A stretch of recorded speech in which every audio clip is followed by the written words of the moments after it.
Raider Nation, what's going on? You're watching the Raiders Report. Coming up right now is a live Raiders mailbag. This video was filmed on Tuesday, so please keep that in mind in case any information or questions change. And if you want to get those questions or comments on the show, as always, it's hashtag Raiders, or you can super chat.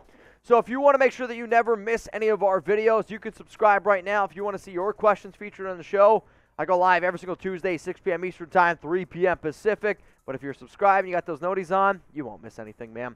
Let's go to Sean Forbes. Hey, Mitch, long time no talk. Sorry, been working a lot. You don't got to apologize for that, bro. Let's see if I make the 53-man. Have a wonderful day. So I talked about doing a 53-man roster for Raiders Report watchers. Sean, you would make it. I promise you. Let's go to Venthrak. The future takes shape today. You're right. The Raiders kept a lot of young players. And I think for this coaching staff, one of the things that I used to always say when the Raiders were bringing in a lot of these coaches is good coaches are good teachers. And if you can teach some of these UDFAs, teach some of these younger players, that's how really good rosters end up getting built. Let's go to Brandon Jasper. So excited that Amir made it. It's going to show, her the nation is more dedicated than Husker Nation. Hopefully she'll bring some beers during the game. You're right. You said your girl was a Nebraska fan. Amir's going to play, from what it sounds like according to reports, a James White role. So if you play in a PPR league, he could be a very interesting stash to put on your roster. Matty Boy 88, what's your grade for the Raiders roster, Mitch? I'd give it a B. I do think that they would have been better off keeping Leatherwood, again, unless Leatherwood didn't want to be a part of this team. But if he did, then I would have kept him. Trayvon Mullen is an interesting move. If he's healthy, it's going to be a loss for me in that regard. Also, moving on from Keelan Cole was a little bit of a head-scratcher to me. But, again, I'm going to put my faith in Josh McDaniels and Dave Ziegler. But I'm going to give it a B. What up, GJ? Youth and speed. A lot of good youth, some good speed on the roster, and a lot of special teams ability. That's what good football teams do. They look at special teams, which is what New England has always done. And I think that's what you're seeing here for this roster. What up, Brandon? There is only one nation, and yes, Kristen is listening. Let's get it this season. Man, I hope the Raiders get it this season. I hope the Raiders prove a lot of people wrong. I know that it's really going to just tell. We can talk all we want, but it's going to be determined here in a few weeks, which absolutely does make me very excited. Let's go to B-Rabe. Josh McDaniels, much watch your show and like to screw with you, Mitch. I mean, I don't know about that. I don't know if he watches the show. I don't think he likes to screw with me. I'll tell you this. If you can prove to me a single person out there that thought Paula Mayo was going to make the roster, I'd be very shocked in that one. In terms of Leatherwood, I don't know anybody out there that really truly thought that the realistic chance of Leatherwood getting cut was actually there. Now, sure, there were some people that talked about it, and you can make a prediction, but there's a reason why nobody reported that it was going to happen, because it was a surprise out there. But hey, Keelan Cole, though, is a little bit of a heartbreaker. I'm not going to lie. Let's go to Manny FL. Are the Raiders going to sign Josh Gordon? No. Gordon was released by the Chiefs. I usually am a person who likes to say something like, hey, if somebody's been with the team, you could potentially bring them in.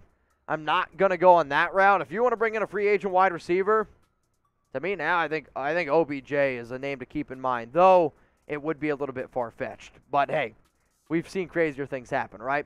So how many games, y'all, after seeing the Raiders' 53-man roster, how many games will the Raiders win this upcoming season? My original prediction was 10-7, and I am going to stick with 10-7 until the Raiders make some actual improvements on that offensive line and at the defensive tackle position. Let's go to Buddy Bear. What up, Paula Mayo?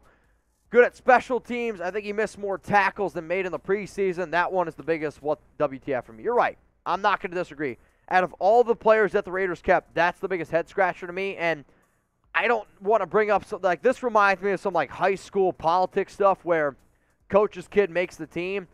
But he is related to Kennedy Paula, the Raiders running back coach, and I do wonder if he ultimately did make the team because of that. Because I'll be with you.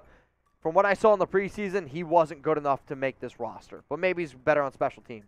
I don't have that answer. Because from what I saw on tape, he didn't deserve to make it. Maybe he showed up during joint practices, though. What up, Swayze? Waller isn't going anywhere. I hope so. I would be devastated if the Raiders moved on from Daryl Waller. I know during our live show some people said that he should get traded or that he was going to get traded. The only way I'm moving on from Waller is if you give me a first-round pick and a starter right now. Because if you do that, your only other tight ends are Foss Moreau and Jasper Horsted. You need extra depth at that position. Johnny Santos, what up, my dude? Most likely to keep next year, Jacobs, Furl, or Abram? None. You're not going to keep any of them. Like, I'm not even going to entertain the idea of who's most likely to keep because you will not keep any of them. Like, unless Josh Jacobs is willing to take a significant pay cut, then that's your answer. Unless Cleveland Furl is willing to take a significant pay cut, then that's your answer.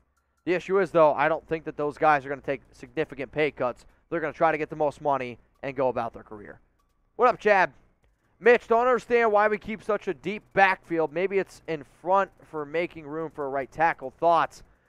I do think that even though this is the initial 53 that the Raiders put out, you're going to see them make some moves. Like, I really, truly believe that. Like, Mayo is going to be something that they move on from. However, for the Raiders, I think what you're seeing them and keeping this many backs is they plan on using Josh Jacobs, but they also want to be able to have him healthy for the late run of the season. They also want to be able to keep Zamir White healthy, and if you get in certain situations where you need a 2-minute warning, you're looking at Brandon Bolden, you're looking at Amir Abdullah. I also think they were a little bit worried that somebody would try to steal away somebody like, I don't know, Britton Brown. So if you want even more exclusive content, y'all, please follow us on Rumble. It's rumble.com/Raiders Report. It's free and uncensored content. If you want even more news, politics, we got you covered over there. And if you want to listen to the show like a podcast where essentially you just put it in your pocket, close the screen, the show will continue to play in the background, unlike YouTube. What up, Jay? Anthony Harris would be sneaky good. Couldn't agree with you more. Could not agree with you more. I love Trevon Merrick so much coming out of the draft that I thought he could do a lot of different things. If you were to line him up as a nickelback also, he could do it. Like, you could put Anthony Harris as your free safety, Deron Harmon back there, Jonathan Abrams is a strong safety, Roger Teamer is a special teamer, and then you could move Merrick around because he's just that athletic to me that I agree. Anthony Harris would be sneaky good, who was released by the Eagles today, and then they made a trade for Chauncey Gardner-Johnson. What up, Vic? Daryl Williams, is it happening or not? How many just win babies? I wish it was 4, but I'm just going to say 2. The Raiders, to me, have to understand that their offensive line is not good. I would say right now the Raiders' offensive line is one of the worst in the NFL. And until you actually get some depth there, people are going to be concerned. You're going to have all these amazing skill position players, but Williams can play guard. He can play right tackle. For the love of God, add Daryl Williams. So how about this, y'all? I want to know, name a free agent that the Raiders should go out and potentially sign. Is there somebody out there that you're like, man, the Raiders need to sign him? I would spam Daryl Williams, but maybe there's another name that you guys have in Thor. Let's go to Jim Thurkill. Why not try Leatherwood at center? Because he's not a center. The real question is, why not try Leatherwood at guard? Like, Andre James is a better center than Leatherwood. Dylan Parham is a better center than Leatherwood. Leatherwood, unfortunately, wasn't even in their Raiders' top 8. Like, that's surprising to me. I do think that they should have tried him at guard. But again, I don't know, man. I don't know. I don't think he should have got cut. Let's go to Impresario. Who gets cut if we get Williams? If it was up to me, I would say Paula Mayo, because he was the name that by far was the most surprising on the list that ultimately made this roster. Edie Mazing, Tony Jefferson, I'm probably good on that. If you want to bring in a safety again, to me it's Anthony Harris. I understand that some people like Tony Jefferson. He is a veteran. He does have some ties to Buddy Ryan, who are on the Raiders roster right now. But you don't need a Tony Jefferson. You would need somebody like Anthony Harris. Rio D. The Raiders. Are the Raiders going to sign OBJ? I know I said it earlier. I still don't think it happens. Now, I get the fact that OBJ spends a lot of his free time in Las Vegas. I feel like a lot of millionaires, if I had that type of money, I wouldn't mind going to Vegas either, right? It's just, it is a little bit of a head-scratcher because realistically, outside of Devontae and Hunter Renfrow, I actually don't really think that Matt Collins is all that great of a wide receiver. Tyron Johnson is a field stretcher, but again, not that great of a wide receiver. DJ Turner is a good athlete, not that great of a wide receiver. There's realistically only 2 wide receivers on our 53 that I have confidence in catching the football. To me, DJ Turner's better at special teams, Matt Collins is better at special teams, and Tyron Johnson are better at special teams. Yes, they're field stretchers, but wide receiver is a position that I will say I am very intrigued by right now. So should the Raiders go out and sign OBJ, type S for sign, or I want you to type P for pass. And you can be honest with me if you want to type OBJ, no BJ. I'm all good, man. Let me know what you're thinking. If you want even more Raiders content here, guess what? We provide a lot of content over on Locals. You can please join us by scanning that QR code with your camera right now. Get out your phone, scan it, or you can go to the link that you see below, RaidersReport.locals.com. A video that I put out last week, Roster Bubble Canada. 2 of the dudes that were the most approved. A lot of the names on this list, some made it, some didn't. In terms of stat projections, if you love fantasy football or if you're just a Raiders junkie, which I know most of you all are, I got 2022 stat projections for Derek Carr and Devontae Adams. That is all available over on Locals at the link that you see below. What up, Michael? Hobbs and Rock on the outside and Lemeek at the nickel. You think this is how it works? I think you're going to see a little bit of a combination. I think they are so confident in Nate Hobbs on his ability to play outside and inside. He's your number 1 cornerback on this roster. Then it's Rock Ya-Sin. Then I'm curious where they put Anthony Averett, because Averett, to me, also can play on the inside. He's also he can play on the outside as well. I think what the Raiders look for their secondary is versatility.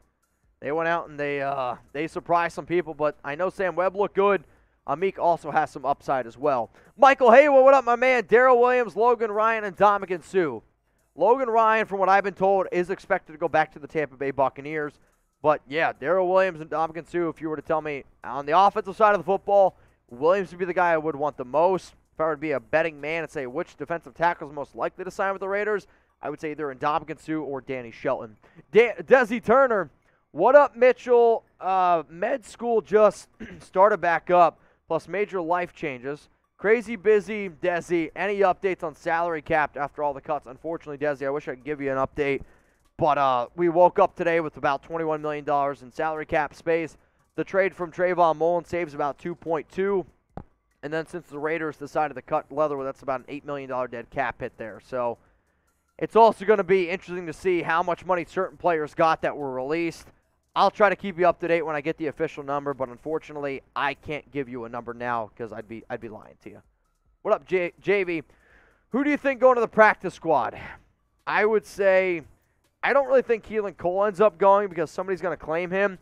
I don't want to spoil my video that's going to be going out Wednesday morning. Also, when you watch this, it's already going to be out. So we'll talk about some practice squad guys, but that video is going to be going out on Wednesday. If you want to interact with me on social media, I'm at Mitchell Renz 365. I will also tell you all to add me on Venmo because we're going to do a lot of 50-50 giveaways here on the Raiders Report. And if you want a chance to win some money, who doesn't, hit me up on Venmo at Mitchell Renz 365.